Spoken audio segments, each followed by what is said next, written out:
सकता है जहाँ पे हम बेसिकली सीए का ऑफिस हो गया या कोई साइबर कैफे हो गया जहाँ पे कोई बैठ के हम कोई काम कर रहे हैं लैपटॉप पे, कंप्यूटर पे, सिस्टम कोई भी डेस्कटॉप, तो उसमें जितनी भी चीजें आ गई, फॉल सीलिंग हो गया या इलेक्ट्रिकल इक्विपमेंट्स हो गए, एसीज है, जो भी फिक्सर फर्नीचर जो भी हमारा लगा हुआ है, वो हमारा ऑफिस इंश्योरेंस में कवर हो जाता है। कवरेजेस क्या होती है, कोई भी नेचुरल डिजास्टर हो जाना या आग लग जाना, बाढ़ हो जाना या चोरी हो जाना, सामान चोरी हुआ है, रात को कोई ताला तोड़ के आया, आपके ऑफिस में से सामान निकाल के ले गया, कंप्यूटर सिस्टम, लैपटॉप्स जो है, तो वो सब कवर होता है। वो होता है एक तो बेसिकली किसी का ऑफिस है, बिल्डिंग ओनली किसी की बिल्डिंग है, उसे रेंट पे दे रखी है तो बिल्डिंग कवर कर। एक में हो गया कि बिल्डिंग और के साथ साथ कंटेंट, कंटेंट से मतलब जो भी फिक्चर फर्नीचर जो हमने लगाया, एसी है और जो भी फॉल सीलिंग और हमने जो भी कंप्यूटर लैपटॉप डेस्कटॉप रखे हुए।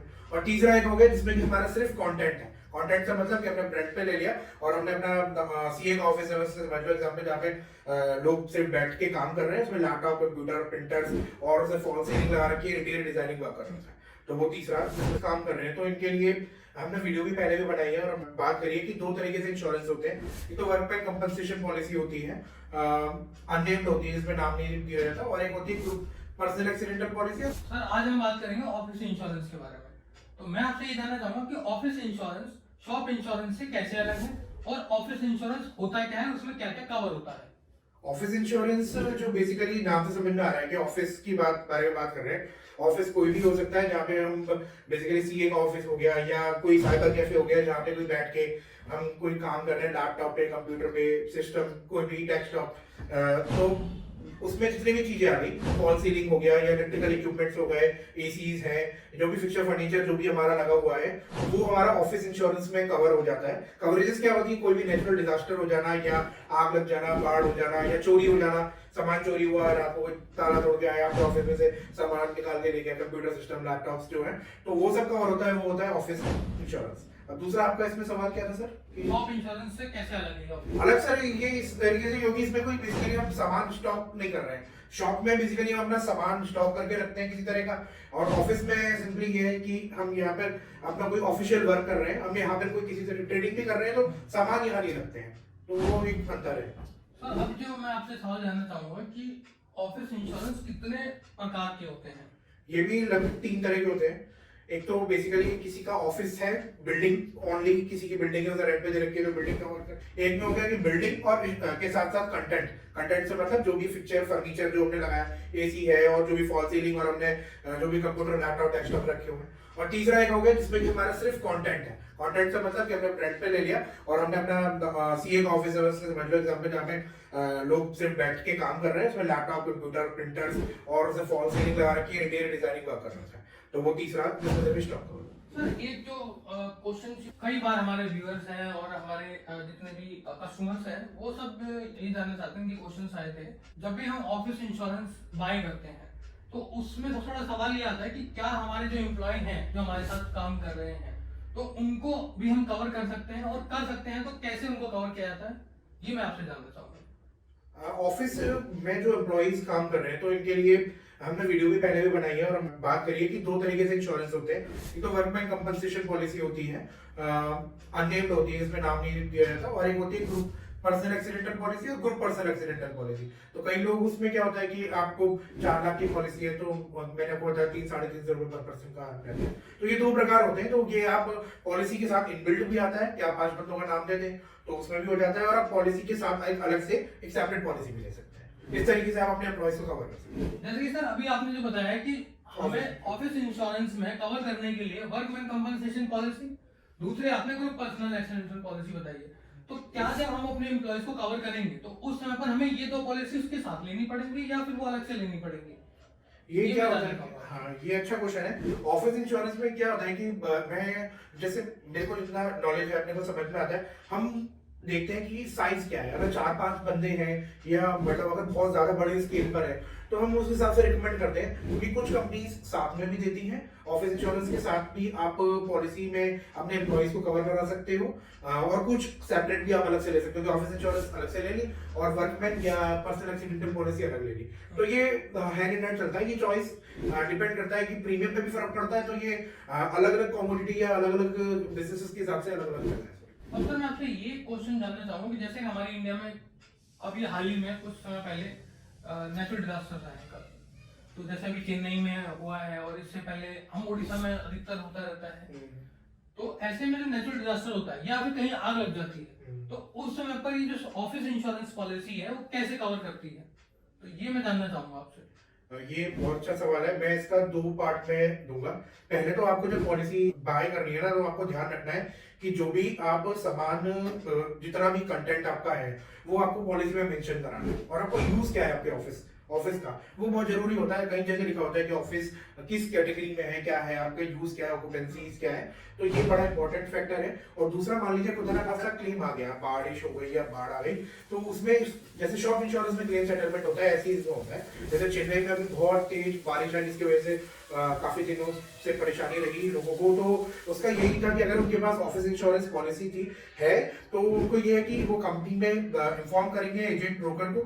सर्वेयर आएगा, सर्वेयर आके आप देखेगा कि आपका जो भी कंप्यूटर सिस्टम या जो भी आपका नुकसान हुआ है बेसिकली, तो पॉलिसी के हिसाब से जो भी आपका बनता है, तो वो आपसे एक डॉक्यूमेंट्स लेगा और उसी हिसाब से आपका क्लेम सेटलमेंट हो जाएगा।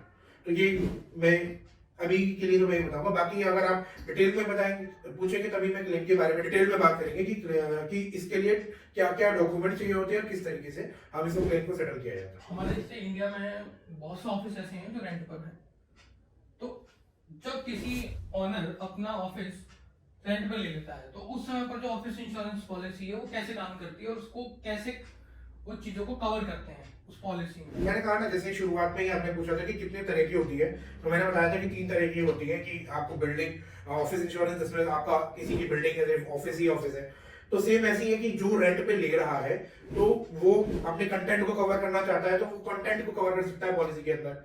और अगर वो ओनर है और वो किसी को दे रहा है, तो अपनी बिल्डिंग को कवर करना चाह रहा है, तो बिल्डिंग को कवर कर सकता है। और मान लीजिए आपकी के एग्जांपल में मान के चलता हूँ कि कोई एक सीए है और वो उसने रेंट पे लिया है शॉप। तो बेसिकली उसने क्या किया कि 8-10 कंप्यूटर्स लगाए हैं, फॉल सीलिंग लगा के, मतलब इंटीरियर डेकोरेशन किया, 2 सिस्टम, कंप्यूटर, लैपटॉप और साथ बोलते एसी और बाकी फर्नीचर, फ्रिज और ये सब लिया। तो उसकी एक्चुअल कॉस्ट मान लीजिए उसने 15 लाख रुपए लगाया इस सेटअप में। तो उसको जो सम एश्योर्ड जो भी चूज करना चाहिए, पॉलिसी बाय करनी चाहिए, उसे उतनी की लेनी चाहिए जितने का उसने एक्चुअल कॉस्ट लगाया। क्योंकि क्या है कि पॉलिसी का नियम ये है कि अगर क्लेम भी सेटलमेंट होगा, तो रीस्टेटमेंट वैल्यू में होगा। वो वैल्यू आज के टाइम पे अगर आपका सामान नुकसान हो जाए, आग लग जाए, अर्थक्वेक हो जाए या कुछ भी, तो आपको वही वैल्यू लेनी है जिस वैल्यू पे आपका सामान।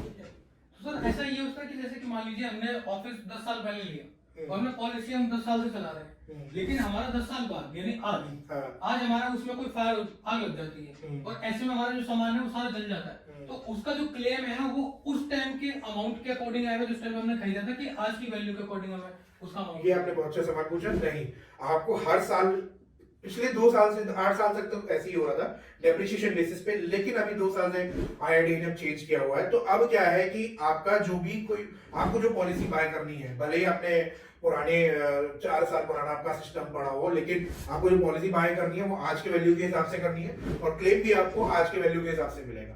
तो आपको जो प्रीमियम पे करोगे, लेट से आपका जो आपके जो कंप्यूटर सिस्टम जो 8-10 लगे हुए हैं, वो भले 5 साल पुराने हो, अपग्रेडेड हो, लेकिन आप अगर प्रीमियम अगर आप आज के लेवल के हिसाब से कर रहे हो, तो आपको सेटलमेंट भी आज के वैल्यू के हिसाब से मिलेगा। इसमें एक और क्वेश्चन ये जानना चाहूंगा कि ऑफिस इंश्योरेंस पॉलिसी होती है, उसमें जैसे हमारे ऑफिस में जितने भी हमारा प्रोडक्ट्स रहते हैं, जैसे मान लीजिए हमारा कंप्यूटर है, प्रिंटर है, फर्नीचर है, चेयर है, तो उनको ऑफिस इंश्योरेंस पॉलिसी कैसे कवर करती है? सर, मैंने आपको पहले भी इस बारे में बताया कि आपको बेसिकली क्या है कि 2 तरीके से कवरेज होती है। एक तो क्या है, जनरल फायर पॉलिसी होती है। जनरल फायर पॉलिसी में मतलब क्या, किसी भी तरीके से आग लग जाना, बाढ़ या कोई भी अर्थक्वेक या कोई आदमी चोरी करके ले गया, तो जो पॉलिसी में जो जितना भी वैल्यू है, तो रीस्टेटमेंट वैल्यू के हिसाब से कवर होगा। एक दूसरा इसमें एक और एड ऑन आता है, मैं कम जिक्र करता हूँ, ब्रेकडाउन, मशीन ब्रेकडाउन। उसमें क्या होता है, जितने भी आपके मशीन्स हैं, मतलब मशीन से बोले तो जितने भी आपके लैपटॉप, कंप्यूटर, प्रिंटर है, उनके सबका मेक, सीरियल नंबर और मैन्युफैक्चरिंग ईयर, वो सारी डिटेल आपसे लेके कंपनी को दी जाती है। तो क्या होता है बेसिकली, अगर आपका कंप्यूटर एसी है, मान लो खराब हो गया या कुछ हो गया, तो ऐसे कंडीशन में ये फायदा होता है कि आप रिमर्स करा सकते हो, मतलब मशीन ब्रेकडाउन पॉलिसी होती है वो। मैं उसके लिए बस मैं आपको रिकमेंड इसलिए कई लोगों को नहीं करता कि क्या होता है कि इसमें एक बहुत इंपॉर्टेंट कंडीशन होती है। मैं एग्जांपल लेता हूं कि एक डीजल जनरेटर है, किसी एक शोरूम के आगे बाहर लगा हुआ है। अब उसकी रिक्वायरमेंट है कि वो हर 3000 या 300 घंटे के बाद उसका ऑयल फिल्टर और ये सब जो भी चीजें वो चेंज होनी चाहिए। लेकिन आमतौर पे हम जनरली क्या करते हैं, अगर चल रहा है तो चलाओ, देयर इज नो नीड, हम चेंज नहीं करते।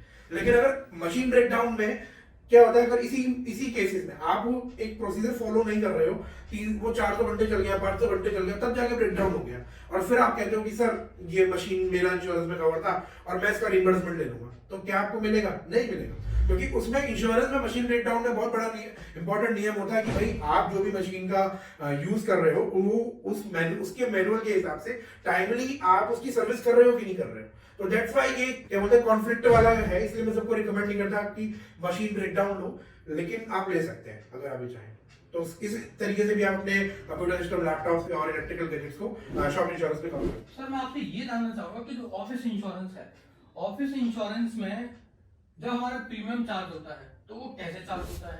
पहला क्वेश्चन ये है मेरा आपसे। और दूसरा क्वेश्चन मेरा ये है कि ऑफिस इंश्योरेंस ले रहे हैं तो उसमें हम अपने प्रीमियम को कैसे रिड्यूस कर सकते हैं?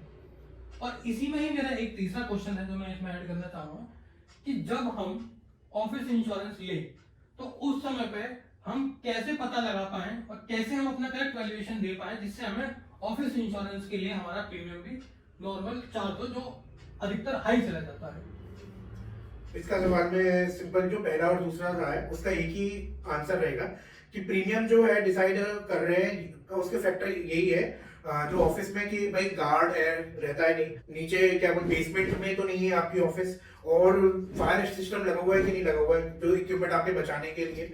तीसरा जो आप कोई कॉमोडिटी हैजार्डियस या कोई आप एक्टिविटी ऐसा कुछ रखते तो नहीं है।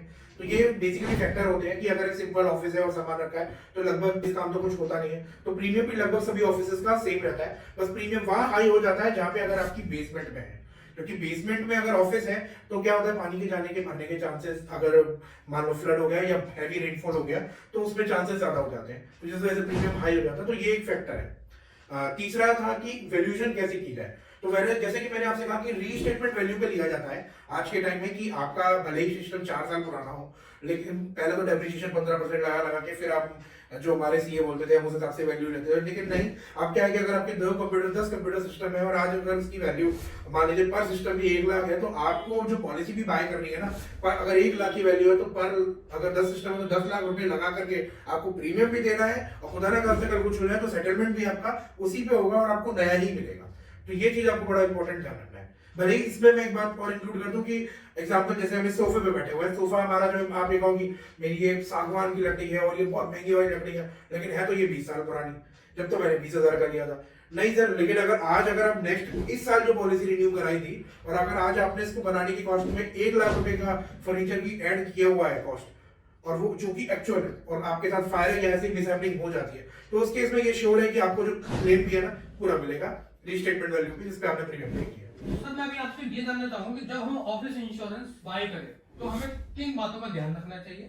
दूसरा मैं आपसे ये भी जानना चाहूंगा कि हमारे जितने व्यूअर्स हैं वो भी ये जानना चाहेंगे साथ में कि क्या आप एडवाइस दे सकते हैं हमें जिससे हम ऑफिस इंश्योरेंस को बाय करें, जिससे हमें कोई भी ऐसा कोई प्रॉब्लम ना हो, जिससे हमें जब कभी क्लेम आए तो हम इजीली उसको सॉर्ट आउट कर सके। तो ये मैं आपसे 2 चीजें जानना चाहूंगा। एक तो बहुत इंपॉर्टेंट फैक्टर है, जब आप पॉलिसी ऑफिस इंश्योरेंस के लिए जब जाएं तो इस चीज का ध्यान रखें कि जो प्रपोजल फॉर्म है, बेसिकली जब आप डिटेल जो दे रहे हैं और वो बिल्कुल एक्यूरेट होनी चाहिए। लेट्स से जो भी इक्विपमेंट है, जो भी सिस्टम है, आपके फायर सिस्टम लगा हुआ है कि नहीं, सीसीटीवी है या नहीं, गार्ड है या नहीं, और ऑफिस जो है वो बेसमेंट में है या नहीं, इसका जिक्र सही होना बहुत जरूरी है। और जब आप पॉलिसी बाय कर रहे हैं तो ये चीज भी सुनिश्चित करें कि ये जो डिटेल आपने दी थी बिल्कुल ठीक थी। दूसरा, जिस एजेंट और ब्रोकर से बाय करें वो आपको कैसे गाइड कर रहा है, वो आपको क्या बता रहा है। मैं एग्जांपल के तौर पे लूंगा, थोड़ा 1 मिनट और लूंगा, कि हमारे पास क्या हुआ कि एक बार एक शोरूम का एक इंश्योरेंस आया था और वो 20 साल से किसी एक सरकारी कंपनी से इंश्योरेंस करा रहे थे, उसमें कोई गलती नहीं है। उसमें क्या था कि उनके जो सबस्टिट्यूट थे वो पुराना ही था। अब उनके जो 20 साल से उनकी जो पिक्चर फर्नीचर थे वो 2 लाख के लगे हुए थे, और जो ग्लासेस थे वो भी 50,000 के चल रहे थे। और जब हमने विजिट किया तो हमने देखा कि उन्होंने फॉल सीलिंग ग्लासेस, इतने मोटे थिकनेस वाले ग्लास की, इतने MM की, कम से कम एक ग्लास जो थे 2 बाय 2 मीटर के, वो 1 लाख रुपए के थे। तो हमने उनका जो किया पूरा रिवाइज करा सबमिशन, क्योंकि जो क्लेम सेटलमेंट होगा वो चूंकि रीस्टेटमेंट वैल्यू पे होगा, तो हमने जितना भी उसका जो भी फिक्चर फर्नीचर या जो भी लगा हुआ था ऑफिस, उनका जो ऑफिस था कॉर्पोरेट ऑफिस जहाँ पे वो बैठे हुए थे, तो वो पूरा का पूरा उसको हमने आज के हिसाब से उनसे वैल्यू निकलवाई कि कौन सी कितनी रहेगी, हमारे स्क्रीन कंप्यूटर जो लगे हुए हैं आज उनकी ये वैल्यू रहने वाली है, तो वो करके फिर हमने उसमें एक प्रीमियम बनाया, फिर हमने पॉलिसी बाय करी। क्योंकि यहाँ पे कई लोगों की पुरानी चली आ रही है और पुराना आप मान के चल रहे हो तो क्लेम में दिक्कत आएगी। तो ये दो एस्पेक्ट है कि पहला आपको प्रपोजल फॉर्म पे जो भी आप डिटेल भर रहे हो ये डिटेल आप जो है वो एक्यूरेट होनी चाहिए। दूसरा ये है कि जो आपका एजेंट या ब्रोकर जो भी है उसको करेक्ट नॉलेज होनी चाहिए और उसको एक्सपीरियंस होना चाहिए कि वो क्लेम जो सेटल करा चुका है कि नहीं। अगर मेरा ये मानना है अगर वो क्लेम पहले सेटल करा चुका है तभी वो आपको अच्छे तरीके से कस्टमाइज तरीके से बता पाएगा, सजेस्ट कर पाएगा कि आपके लिए कौन सी पॉलिसी सही है। और अधिक जानकारी के लिए आप हमारे चैनल पे बने रहें और हमारा ये जो मिशन है इंश्योरेंस अवेयरनेस, इसका साथ देने के लिए हमारे चैनल को लाइक और सब्सक्राइब करें और जो भी कोई क्वेश्चन या कमेंट हो कमेंट सेक्शन में आप कमेंट कर सकते हैं। नमस्कार।